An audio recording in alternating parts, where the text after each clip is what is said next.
Welcome to the NASIC 2020 session, When to Hold Them, When to Fold Them, Reassessing Big Deals in 2020, presented by Jeremy Whitt and Elizabeth Perang from Pepperdine University. Please refer to SCED for a complete biography of both speakers. We invite you to participate in our online forum, which can be located at the NASIC website with questions or comments about this session. These links are provided below this video. NASIC's Code of Conduct applies to all discussions on the forum. Please tweet about this session using the hashtag NASIC2020. We would also like to thank the NASIC sponsors for helping us make our online conference freely available. And now I'll turn things over to our speakers. Thank you.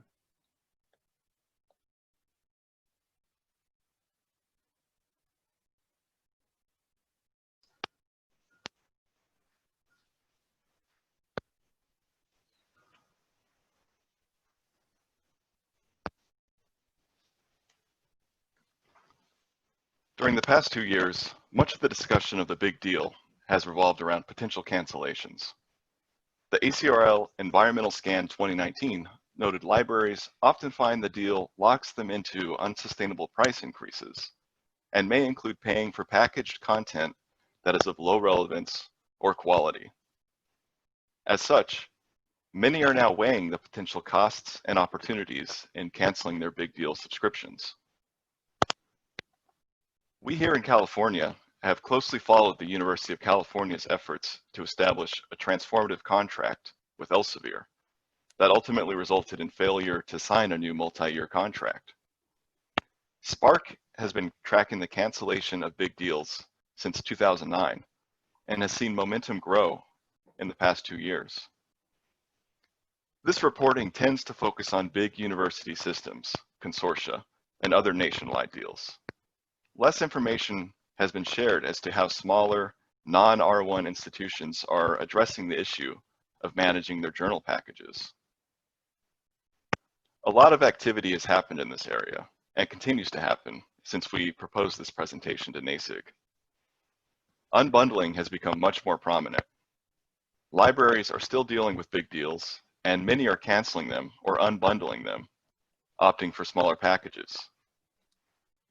Just this week, Ithaca S&R announced the launch of its Canceling the Big Deal project in partnership with 11 research libraries. It will study the long-term effects of cancellations on researchers. A journal cancellation tool, Unsub, has also emerged. And over the past year, there's been a greater focus on how much open access content can be found in e-journal packages. Our presentation will focus on how libraries can save money on unsustainable big deals, providing the considerations and alternatives for a path forward from the perspective of a medium-sized university.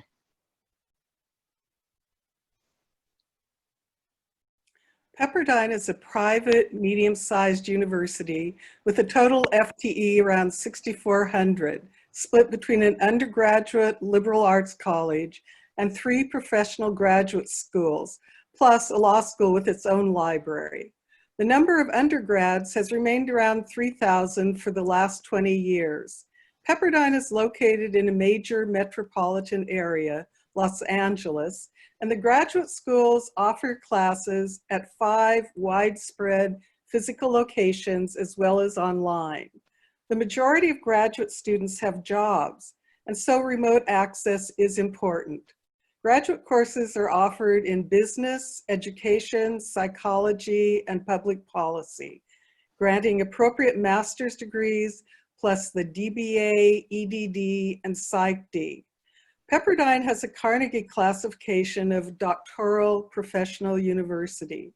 At Seaver College, the undergraduate school, the focus remains on teaching, but research has become more important, not only for faculty, but also for students.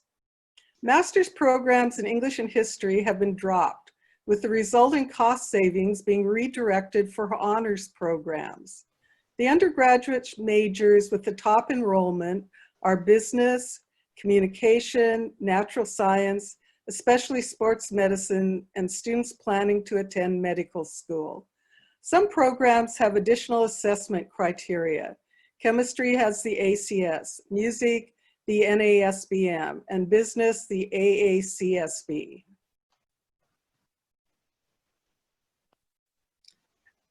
During the early days of the big deal phenomenon, Pepperdine licensed many journal packages because our consortium, SCELC, adeptly negotiated favorable licenses. At the time, prices were lower and packages were smaller. Publishers were working to increase market share.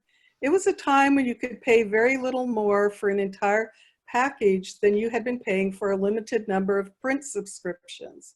For example, in 2001, we had only one Print Emerald subscription, but were able to add all titles for a small additional payment.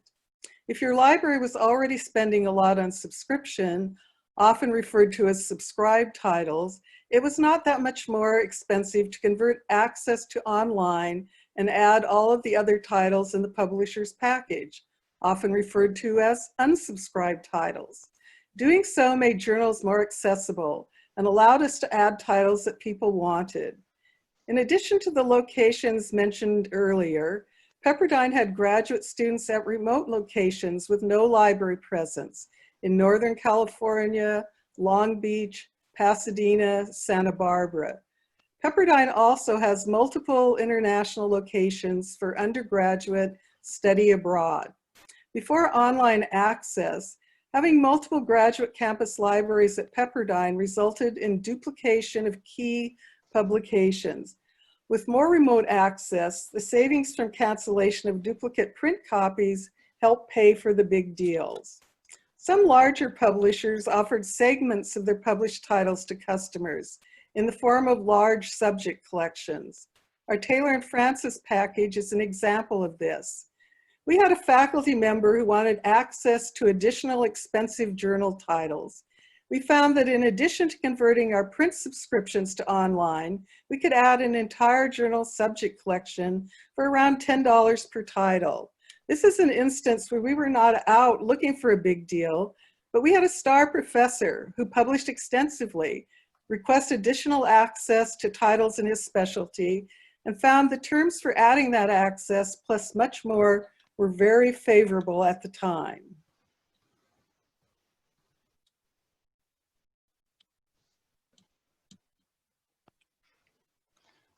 Like many university libraries, our budget has not increased at the same rate as inflation, not to mention the yearly percentage increase of many big deals. Although our consortium may have negotiated a reasonable annual increase on the continuing content, new content added by the publishers was seldom included. As the number of titles included in a big deal increased, so did the cost, often several percentage points above the increase on the originally licensed content. The titles added were frequently in areas not relevant to our curriculum, such as nursing and criminal justice. At the same time, faculty were requesting the library purchase new databases they might have seen at a conference or that were recommended by colleagues. Librarians identify gaps in coverage where they have difficulty answering questions and are exposed to new electronic resources at conferences. Some, especially business databases, consist of data rather than journals. Both faculty and librarians realized honors programs would benefit from additional primary resource databases. Because these were radically different from our current holdings, we couldn't just swap and needed to identify where money could be found for new resources. Given the state of the budget, we must add something in order to add it. Our interlibrary loan services have improved over the years, and electronic delivery of journal articles has accelerated. When big deals were first added, no one had a clear idea as to what titles patrons would actually use, and were sometimes surprised by what they did use. Now we can see trends of use over time. Librarians question whether instant access to large numbers of seldom accessed titles is the best use of limited funds. In addition to reallocation of funds toward new acquisitions, other reasons to take a long look at journal packages with an eye towards restructuring or cancellation include investments in open infrastructure or open access, not to mention mandated budget reductions or a need to balance the existing budget. All of these efforts have developed concurrently with the growth of assessment practices in libraries, and more generally, in higher education. One example of this is ACRL's Value of Academic Libraries initiative. In recent years, libraries are turning their focus to understanding areas such as student learning, student success, and how libraries can communicate their value and impact across campus. This growth of assessment is another factor in taking a close look at journal packages. All of these issues need to be balanced while keeping the end user's access needs in mind, which we'll talk a bit about in the next few slides.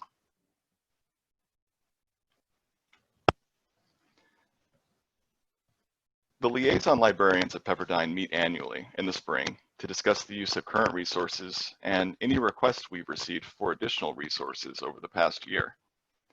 We look at resources that are outliers in cost per use and those that have high overall costs. And we also look at 5-year trends in cost per use. Liaison librarians at Pepperdine are also responsible for instruction and reference and collection building, so they're familiar with faculty research areas and program accreditation requirements. We also take into account the budget status for the next fiscal year, so we know if there's room to add or if we need to look for cancellations.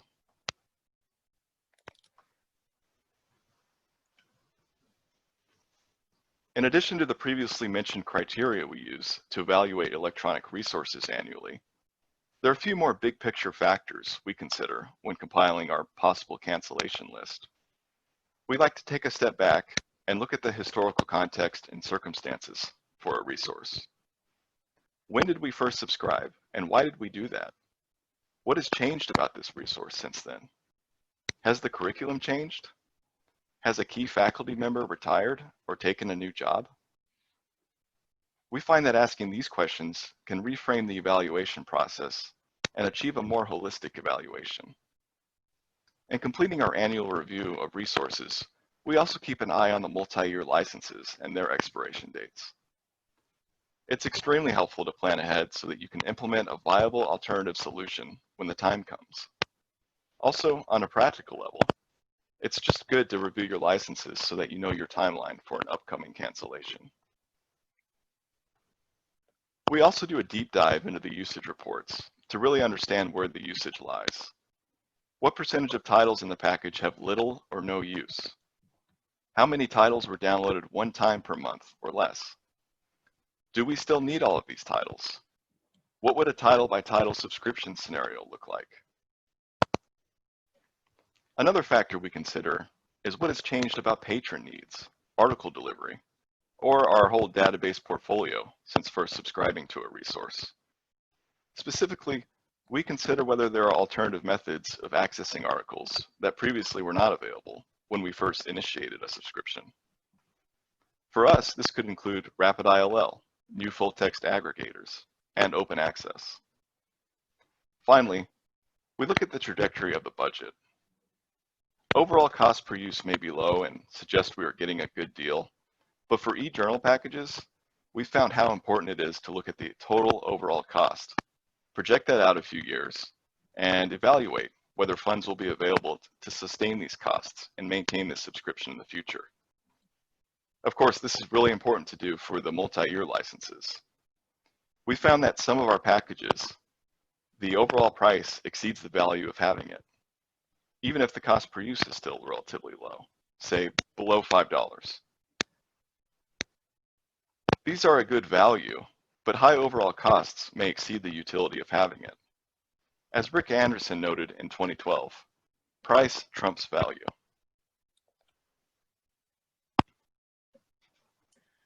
We would now like to turn to some of the publisher journal packages that we've examined over the years from 2011 to the present and provide some insight as to why we canceled them and our experiences doing so. The first big deal canceled was Wiley in December 2011. This decision was based on several factors. First, the timing was right. We were at the end of a license period that was still being negotiated by our consortium. Second, we needed to save money, and this collection was the most logical cancellation option to achieve that goal, given that it was our most expensive resource at the time. The cancellation of Wiley was not in response to the 2008 recession or the economic conditions at the time. It was about saving our library money to spend on other resources. The cost of the package had more than doubled when Wiley acquired Blackwell in 2007. We knew we had post-cancellation access to content published during our subscription. Adding to all of these encouraging signs, our consortium did an analysis of how many titles would be full text in EBSCO Academic Search Complete, although many had a one-year embargo. So we upgraded to this product from Academic Search Premier by canceling ProQuest Research Library, both of which were general databases. As a result of these considerations, we proceeded with the cancellation of Wiley. In place of this journal bundle, we opted for a strategy that relied on a combination of pay-per-view access and post-cancellation access, along with a few individual subscriptions. We estimated that post-cancellation access would cover the vast majority of requests for the next few years following the cancellation. But if users needed to read current content, they could access the articles via an unmediated pay-per-view token purchased by the library. We felt that the majority of our graduate students were searching for known items that had already been cited by others. Our experience with Wiley was invaluable in considering further cancellations after 2011. In these early trials with tokens and pay-per-view access, we were still experimenting with what approach would work best. After all, our goal was to save money, and we did not want to reach levels of token expenditures that would be similar to those of the journal bundle with none of the advantages, that is, perpetual access. We found that while overall costs were still down from the big deal, the cost per article was twice as high as it was during our subscription. Although full text for many articles was available in Academic Search Complete, patrons took the easy way out and clicked through to the full text in Wiley, utilizing a token. When we stopped offering tokens for immediate current content access, instead offering a link to our interlibrary loan service, many patrons did not fill out the forms. This indicated to us that tokens permitted just-in-case access, while our efficient interlibrary loan service offered articles just in time. Usage reports made us rethink what large numbers in reports, turnaways, downloads were telling us. In particular, so many of these database vendors changed how they were counting. They shifted from non-counter compliant to counter 3 to counter 4. High usage did not mean people were actually using or needing the materials. Our next round of cancellations occurred during the summer of 2016 in order to balance the budget for the upcoming 2017 fiscal year. Building on the knowledge we gained from our Wiley cancellation, we looked closely at our remaining bundles and ended up canceling Cambridge, Brill, and the University of Chicago journal packages. These cancellations were a bit different from Wiley because the overall cost of these packages was much lower. At the time we acquired these packages, the content appeared to align with our curriculum offerings. We were getting huge amounts of content at low prices, but an in-depth look at the usage statistics suggested that most of the use in these packages centered around a few titles. Overall costs kept rising despite usage not keeping up with costs. For example, our Cambridge package costs increased more than 60% over 8 years, and Brill increased more than 200% over 9 years. As a result, instead of pursuing an article-level token strategy like we did with Wiley, we reverted to individual subscriptions to the highly used titles from each of these publishers, and again relied on post-cancellation access or interlibrary loan for everything else.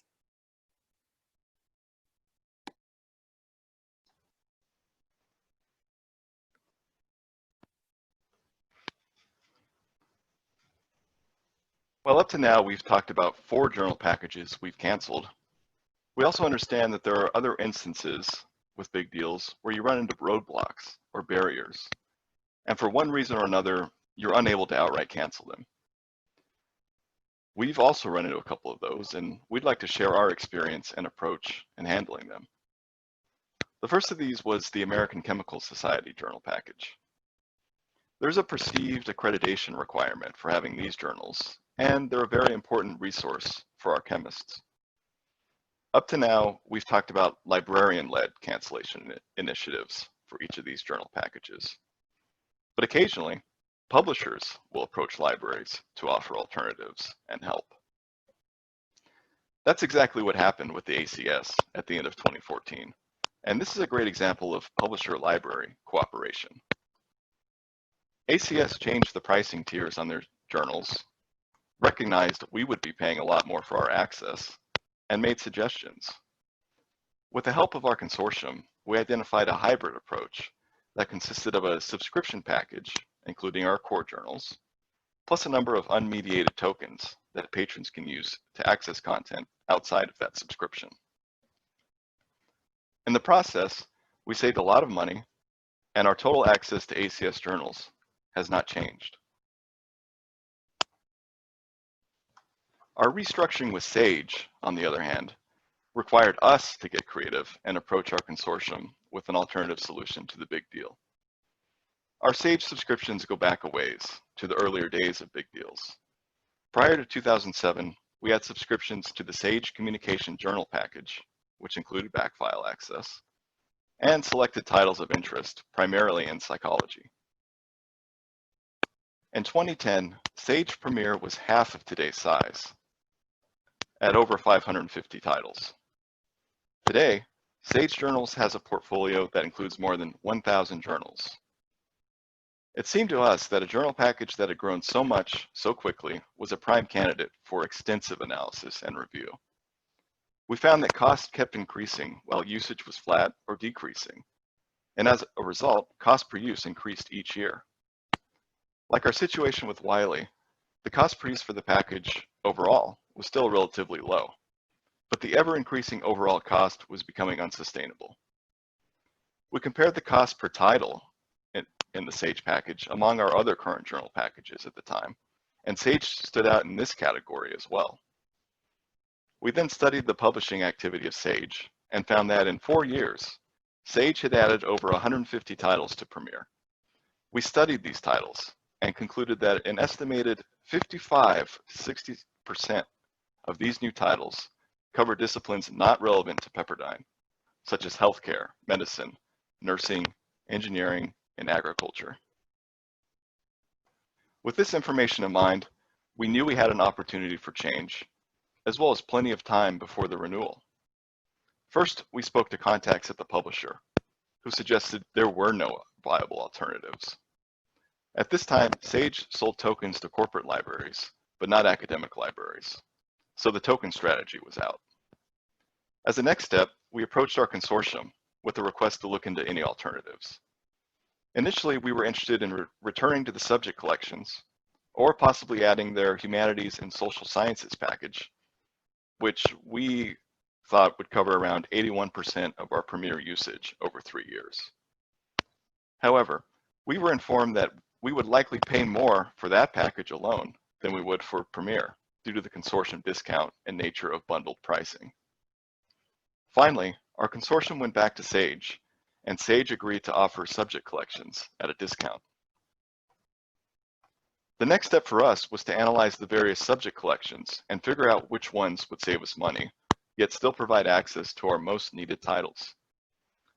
This analysis was complicated because there was duplication between subject collections, and the subject collections do not include every title in that field that Sage publishes. We analyzed our usage of Premier over 3 years and cross-referenced counter usage reports with the Sage subject collection title lists in order to rank the top 7 subject collections by usage. We also looked at the discounted price and average cost per title within the subject collections. Finally, after looking at all this data, we came up with a scenario in which we would add 4 subject collections: psychology, management, education, communication, and a few individual subscriptions that allowed us to save 25% off of our premier cost and still provide over 62% of the usage. Like our previous cancellations, our license guaranteed post-cancellation access. We also started looking to the future to see if this would be a sustainable approach. Our consortium indicated there was no set end date on the subject collections, which was encouraging news for us. So we went ahead and did the restructuring.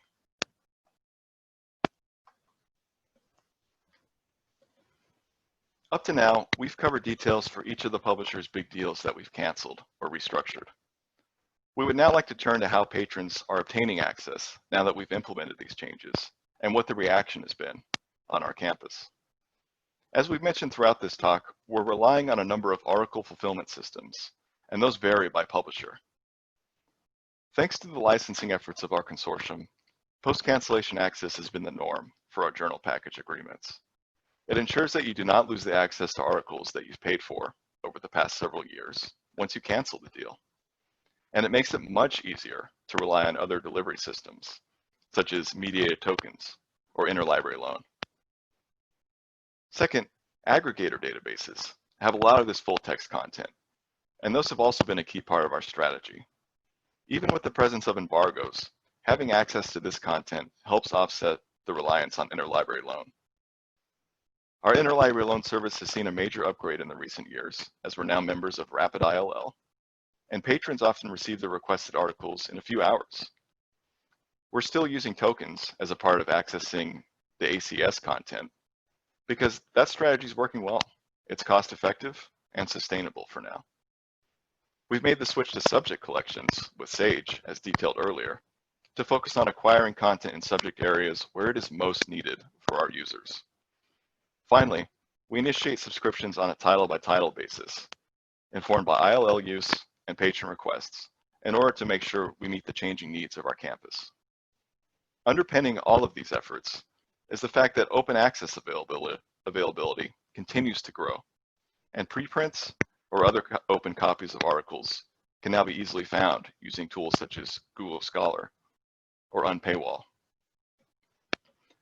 We're doing all of these things as alternatives, and these are working well for us.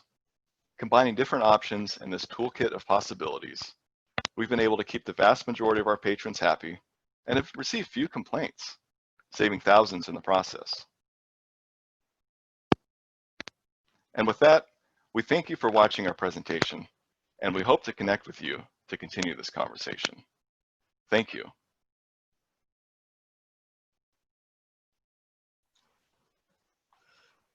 Thank you, Jeremy and Elizabeth, for your presentation today. And thanks to everyone who has attended today's NASIC 2020 session. The speakers will be monitoring the NASIC forum throughout June of 2020. The links to the forum, SCED, and our code of conduct are below this video. Again, please tweet about this session using the hashtag 2020, and thanks again for joining us today.